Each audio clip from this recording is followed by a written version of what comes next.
Tabii şu an Kanarya Mahallemizdeyiz. Yunus Emre İlk ve Ortaokulumuzun olduğu binadayız. 1982 yılında yapılmış bir okulumuz. Tabii geçmiş yıllarda da tedrici olarak ek binalar yapılarak yaklaşık 1500'e yakın öğrencimize burada eğitim öğretim faaliyeti veriliyordu. Özellikle 1999 depreminden sonra İstanbul Valiliğimiz Proje Koordinasyon Birimi tarafından İstanbul'daki sismik riskin azaltılması projesi kapsamında eğitim kurumlarımızın depreme dayanıklı, öğrencilerimizin güvenli bir şekilde eğitim öğretim faaliyetlerini icra edebilecekleri modern okullar yapmaya başlandı. Bu kapsamda da Yunus Emre İlk ve Ortaokulumuzu 1999 depreminden önce yapıldığı için etütlerini hızlı bir şekilde yapıp depreme dayanıklı olup olmadığıyla alakalı testleri tamamladık. Testler sonucunda okulun depreme dayanıklı olmadığı tespit edildi ve hızlı bir şekilde okulumuzun tahliyesi yapıldı.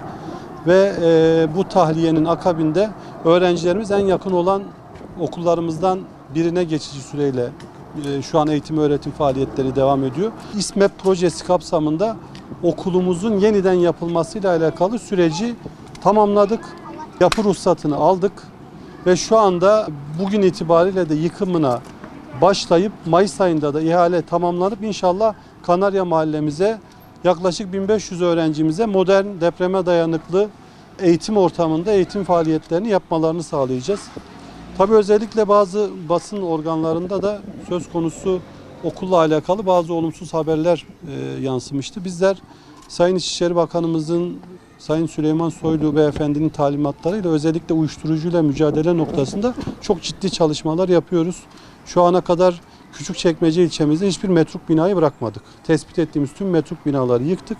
Tabii bu okulumuzda da ruhsatlandırma işlemi süreci tamamlanana kadar bir süreç devam etti.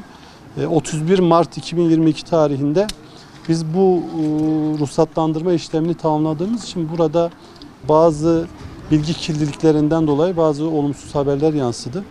Bizler bu anlamda hem metruk binaların tamamının yıkılması hem de uyuşturucuyla mücadele noktasında kararlılığımızı her zaman dile getiriyoruz ve ifade ediyoruz. Bu anlamda da süreci tamamlanan bu okulumuzda metruk hale gelmesini önlemek için bugün hızlı bir şekilde yıkım işlemini tamamladık. İnşallah Mayıs ayında da temelimizi atıp öğrencilerimize, Kanarya Mahallemizin sakinlerine güzel bir okulu kazandırmış olacağız.